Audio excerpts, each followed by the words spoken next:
Wat 'n voorreg om hierdie week saam met jou deel te wees van hierdie kosbare gebed. Dit is 'n absolute literêre wonder en dat hy uit ons tradisie ontstaan het.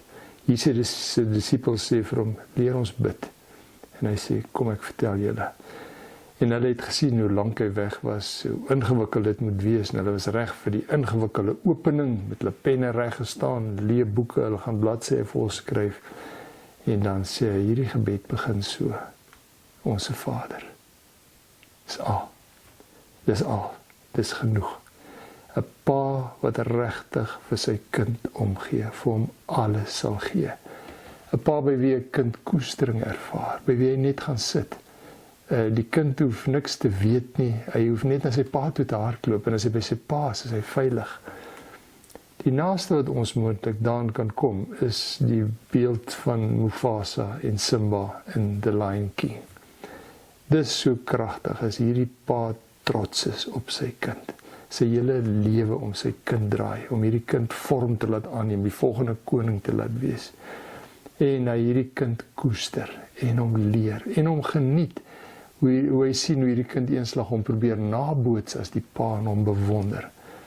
En hoe hierdie pa uiteindelik sy lewe vir sy kind gee, toe skaar die klomp wilde beeste op die kind laat afkom. Dis hoe hierdie God oor ons voel. En as ek sy naam op my lippe neem, dan tree al die dinge in werking. Ek het dit aan my lyf gevoel met 'n kategese groep in 'n vorige gemeente waar ek was, wat ons een keer as 'n projek na 'n kinderhuis toe gestuur het, om die kinders een Sondag te gaan speel. En dis graad 10's, die rugby manne, daar was 3 manne in die groep gewees.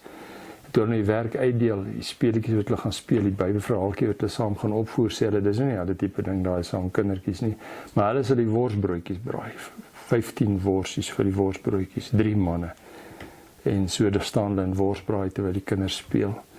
En een dogtertjie van die kinderhuis, is ek so 'n kleerling dogtertjie, sy was so 2,5 jaar oud, 'n klein maar kind.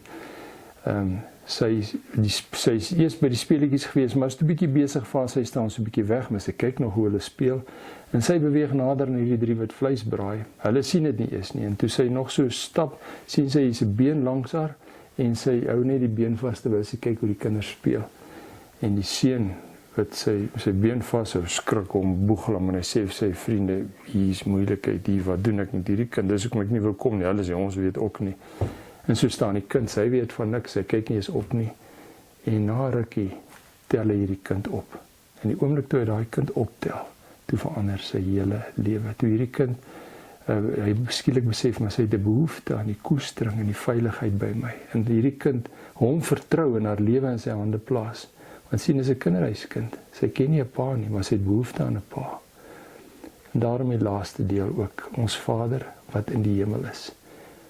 Ons aardse paas kan goed doen en baie goed, maar hulle is ook maar net mens, hulle het beperkings, hulle het tydsbeperkings, hulle het druk op hulle ook, maak baie keer foute.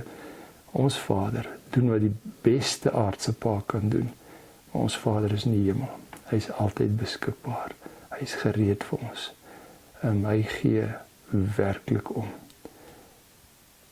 Dankie Here, dat U so naby ons is. Dankie vir U paaskap. Dankie vir U diep omgee. En dankie vir die pad wat ons hierdie week kan loop, saam met hierdie gebed wat ons by U geleer het. Amen.